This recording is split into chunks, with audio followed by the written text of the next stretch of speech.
Imagine lighting a campfire, walking away for 1,000 years, and coming back to find it's still burning. Sounds impossible, right? Well, Earth has its own version of that. Volcanoes that just never seem to go out. Some explode once and retire forever, but others keep bubbling, rumbling, and huffing smoke for centuries. So what's the deal? Why do some volcanoes refuse to die, no matter how much time passes? Let's start from the basics. A volcano isn't just a mountain. It's basically a vent, a hole in the Earth's crust that connects straight to the planet's molten heart. Deep down below the surface, there's a layer called the mantle, a region of superheated rock that moves like thick soup. When that molten rock, called magma, finds a crack or weak spot, it rushes upward and bursts out as lava. That's how a volcano is born, the planet literally sneezing out its inner fire. Now, volcanoes come in all kinds. Some are quiet and lazy, the kind that ooze lava like melted cheese pizza. Others are dramatic divas that explode so hard they blow off their own tops, like Mount St. Helens or Krakatoa. But what really separates them isn't just attitude, it's the fuel supply. Think of magma like the gas in a stove. When there's plenty of it flowing in from deep inside the Earth, the volcano keeps on.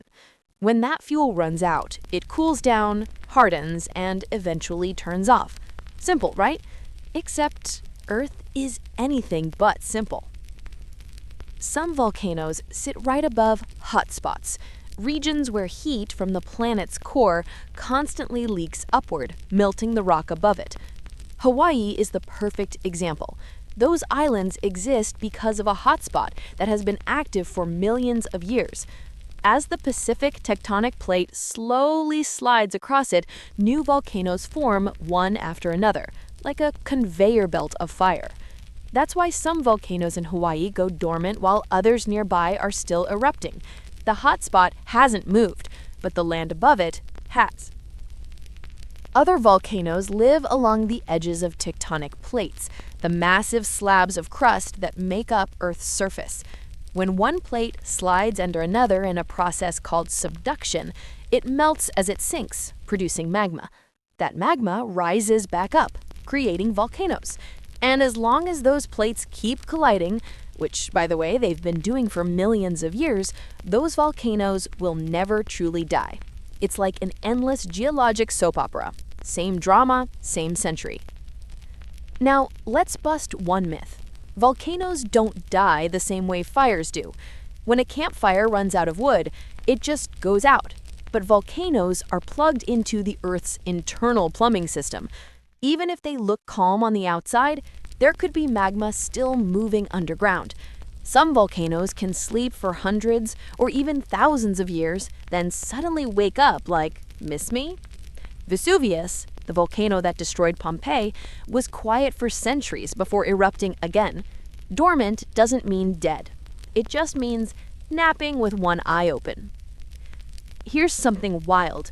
Scientists have found that the Earth's mantle stays hot because of the slow decay of radioactive elements deep inside the planet. That heat constantly rises upward. So technically, as long as Earth exists, there will always be some volcanoes somewhere. They're like pimples on the face of a living planet. You can't get rid of them completely. Only hope they don't pop at a bad time. But why do some volcanoes seem to go on forever while others vanish into history? Well, it depends on their magma supply and location. If the magma chamber beneath a volcano keeps getting refilled, it'll stay active for a long, long time. If the chamber runs dry or gets sealed by hardened rock, the volcano goes dormant. Some volcanoes are lucky. They sit right above a constant source of molten rock. Others, not so much.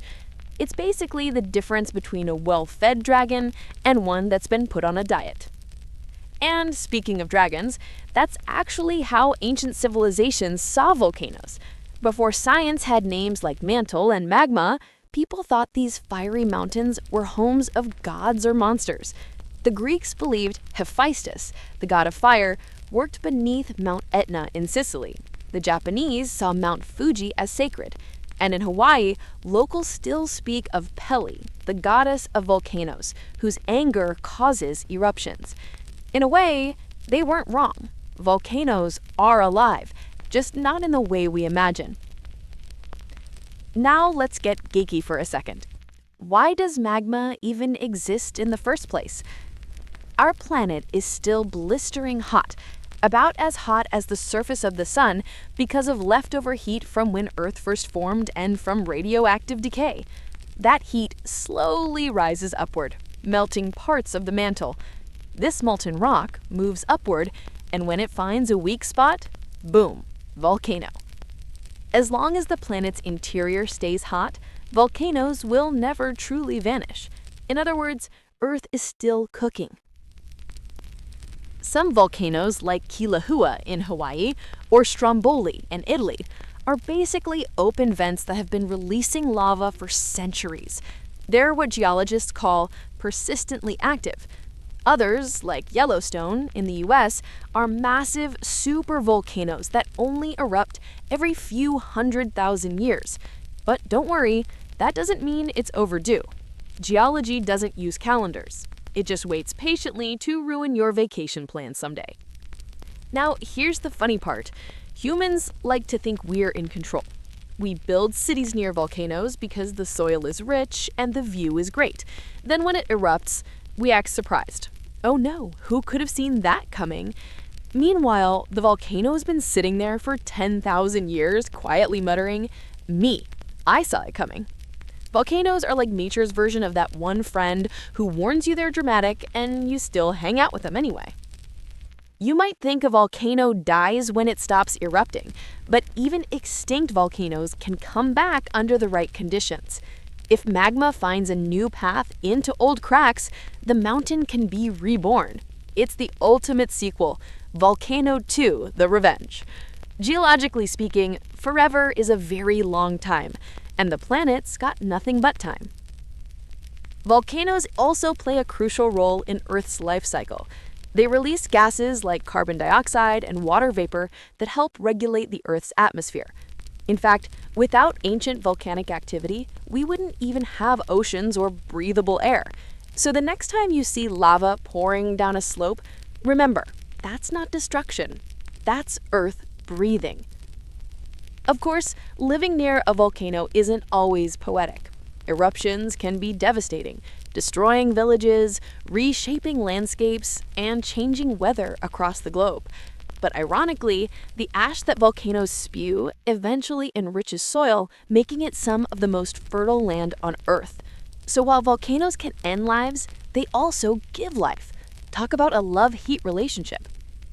Let's circle back to the question, why do some volcanoes never go out? Because the Earth itself never stops moving. The core keeps heating, the mantle keeps flowing. Tectonic plates keep colliding, sliding, and cracking. Volcanoes are just the visible side effects of our planet being alive. They don't die because the source, the Earth's molten heart, never sleeps. So the next time you see a volcano glowing in the night, don't just think danger. Think of it as Earth's heartbeat, pulsing slowly beneath our feet, reminding us that even after billions of years, our planet is still very much alive. And that's why some volcanoes never go out, because you can't blow out the candles on a planet that's still on fire inside. If you learned something new today, don't forget to like, share, and subscribe to Wiseuse, where even lava gets a sense of humor.